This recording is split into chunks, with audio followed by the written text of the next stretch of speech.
Hello, and thank you for coming back to At the Table with Chef Jay, where we share ancestral recipes and dishes to give them honor and to let them know how much we appreciate and love them, all the great food that they used to share with us. Today I have my sous chef. Hello, sous chef. How are you doing? Hello, good. Good, good. His name is Nathan Etheredge. And I want you to tell us a little bit about your background. Tell us a little bit about you. Okay, well, my background is military. After military, set up and had a mortgage company, wrote insurance programs for the state through Controller General. And now I am in property management, enjoying that, set up for a lot of the young generation, and then an opportunity to start their own businesses. Good. I think that's amazing.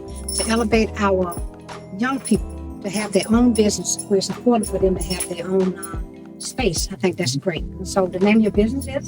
Etheredge is He provides spaces and suites for young entrepreneurs. Thank you for visiting with us today. I want you to tell us a little bit about. Yes, you are always. Tell me a story about why this particular dish is. What you want to tell us about this particular dish? Well, this particular dish is so, I guess if you would, so precious to me is because it actually started a relationship between your father and I. Awesome. Okay, I love Back then, when we first met, I would very rarely meet college, but I watched him in the process and showed interest at that time. He told me, well, Nate, I'm going to show you the secret of how to really make really good colors. And this is where it all started. Well, yeah, so my father taught him, when we first started dating over 40 years ago, that taught him how to cut collards. So he's going to show you how to cut collards. We talked about this in culinary school, and they was calling it chiffon. You ever know that? That's what the name they call it. Yeah, so chiffon. So that's the fancy name for cutting up collards in a slithered way.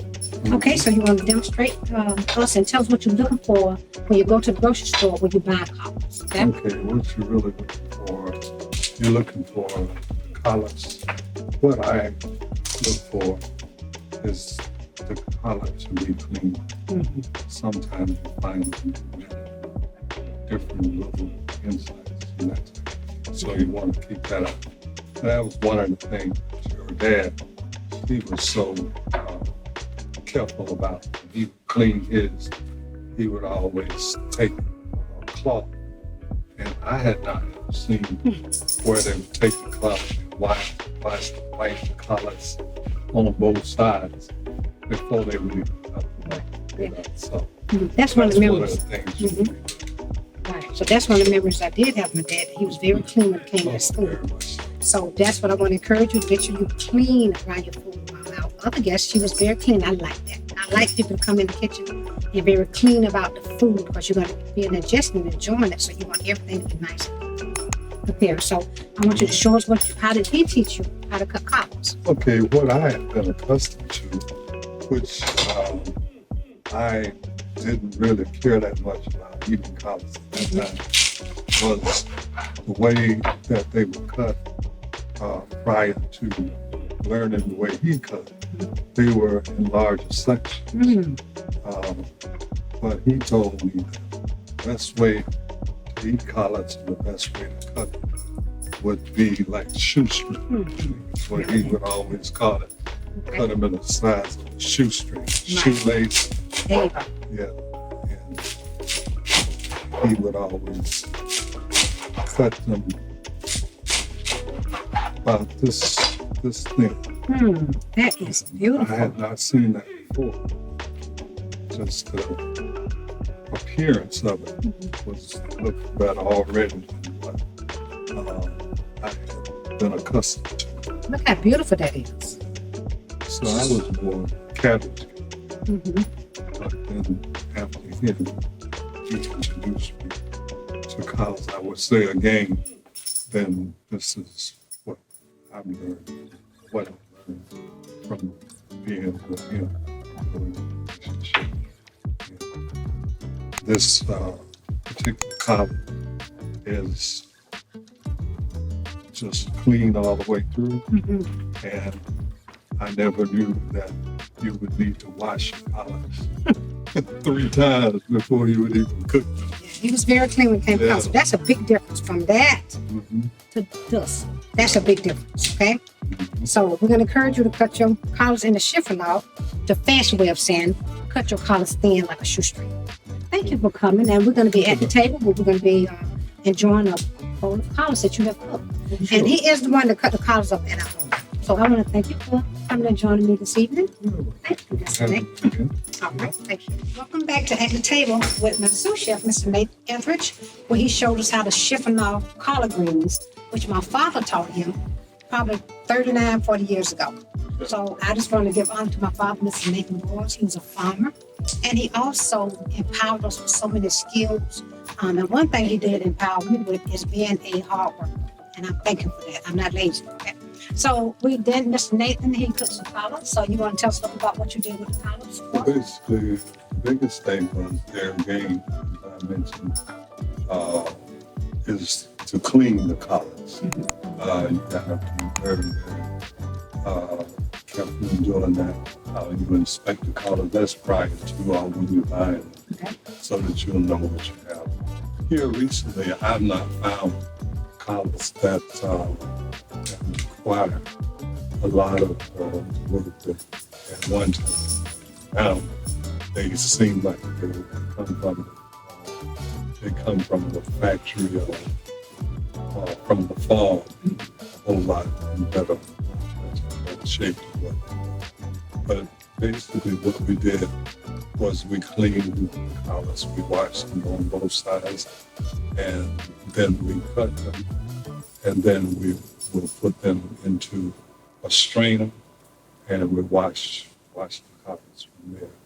Oftentimes, I say oftentimes, but we use just a tad of olive oil and maybe a beef broth. Depending on the taste you're seeking, you can use a chicken broth or a beef broth in the bottom to get them started. Right. And then you just kind of take it from there. Oftentimes we will also put a lid on them to let them steam down. And Right, awesome. Well, thank you so much. So what message would you like to share with others about the importance of food and family? Speak up a little bit so we can hear you, okay? well, for me, food has always been very, very, very important. For me, I like to have food that look delicious. I like for the time to be put in it. I like tables to be set. I'm a linen kind of guy. I like tablecloths. I grew up, basically, the white tablecloths was on Sunday. After church, you had all of your settings, and you would eat on the white tablecloths on Sundays. In fact, I incorporated when I met you.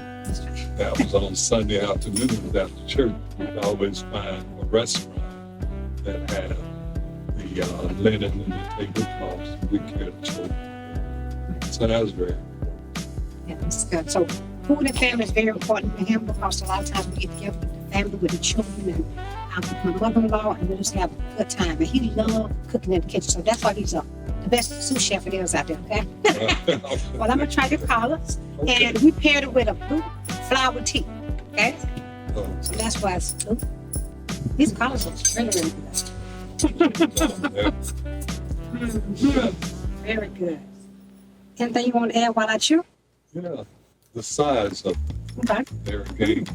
We go back to the shoelace cut. Okay. We cut them very small, smaller. I think it seems as though, and it's hard to know, but it seems that it does something to the taste. It does. They taste amazing. Yeah. Delicious. They are delicious. I don't know if they can, probably the seasoning maybe cooks them better. That's thank you so much, Mr. Nate, for being my sous chef, of course, and also for making these amazing collard greens, and most of all showing us how to cut and shipping out. That's the best word for it, cut them like shoelaces. Thank you for coming to visit at the table with Chef Jay, and we'll see you at the next time.